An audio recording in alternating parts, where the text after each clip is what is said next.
new Bills wide receiver Keon Coleman was asked about his first conversation with Josh Allen. He texted me, the day of. Was like, you the guy I wanted. I watched a lot of receivers, and I won't play with you. And I'm like, I've been saying the same thing.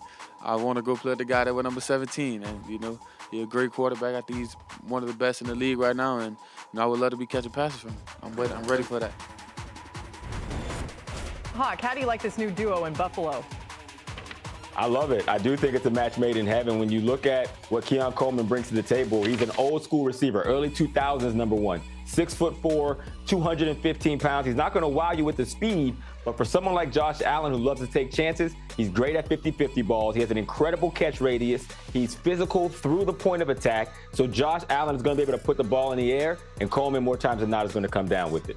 Now to Philly, where A.J. Brown spoke earlier today about what his new extension with the Eagles means to him. Nothing. Ain't nothing. I want to prove it, Again, that is just a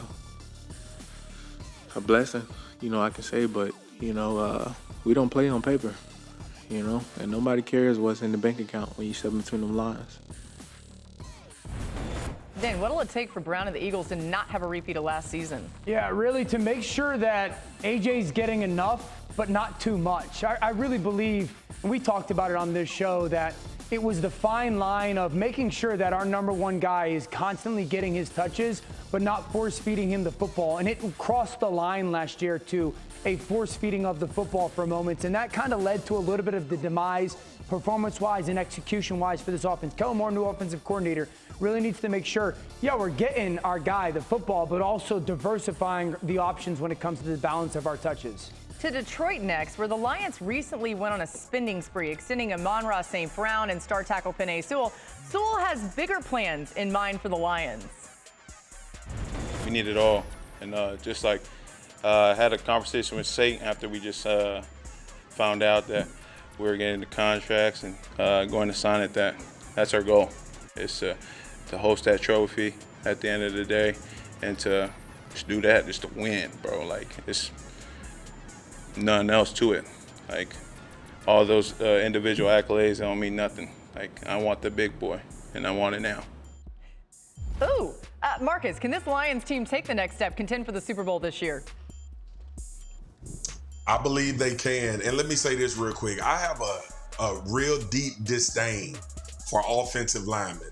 But I love Penei Sewell. I want Penei Sewell to be a part of my family. But here's the thing. I think this team, one, led by Dan Campbell, is not going to rest on the fact that they had success last year. I think this is where leadership matters. The general manager, Brad Holmes, invested in the guys that he brought and drafted, but also who's performed up into that level. And that reinvigorates guys, as Hawk and Dio knows, within the locker room to say, I can be the next one.